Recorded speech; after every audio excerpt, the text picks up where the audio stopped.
Good morning, folks. We're going to begin today looking at Lovejoy from December 2011.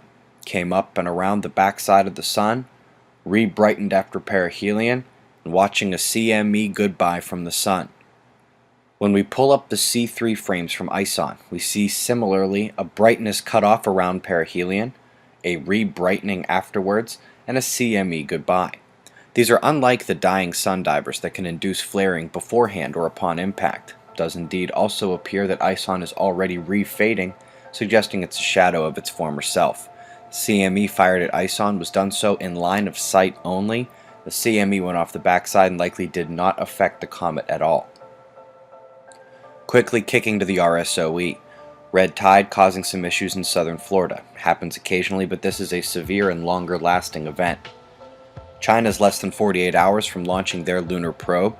The goal is to give a full, detailed surface map of the entire moon. This is the latest out of Penn State, sharing to give you all sides of the story. This crew hypothesizes the opposite of what we've been purporting here in the Starwater series and often on the channel. They say we need to be more conservative in our counting of potentially habitable planets in the habitable zone. But this is in harsh contradiction to the liquid water we find everywhere in our own solar system, both on planets and moons, often hidden deep underground. And it ignores the water factory tendencies of stars and the latest not-so-conservative estimates from Kepler about there being an astounding number of such planets. By the way, Chapter 3 of Starwater is only hours away.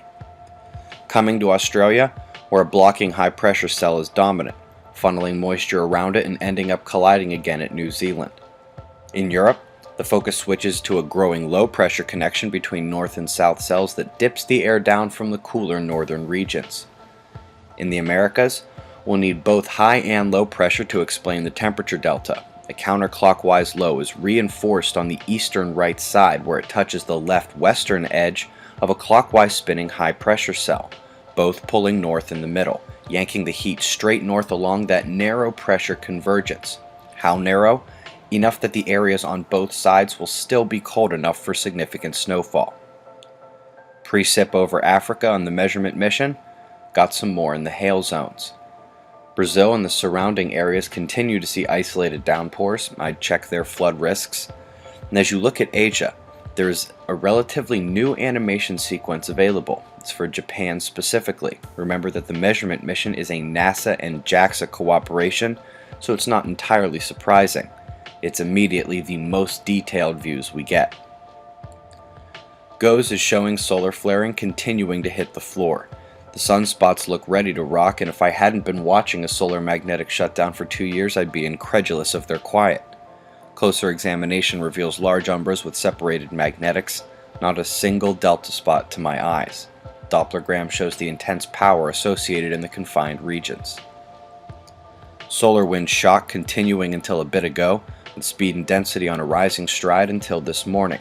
KP index shows that instability may already be waning. The sensitive electron flux is unwilling to calm down just yet, however. While that energy begins to integrate in the Earth system, the geocentric opposition of Venus and Jupiter is continuing. And looking at the magnetics affecting Earth, you can see two positive sections box out a negative red. This occurred this morning. The cause is converging and potentially canceling magnetic fields turning in towards Earth. Looking back to the morning news from November 24th, we peaked out the quake watch, including that night with the Iran uptick. Now the quake instability shifted south along that fault line, and you could draw the line of shaking down to the 7-pointer that occurred that night.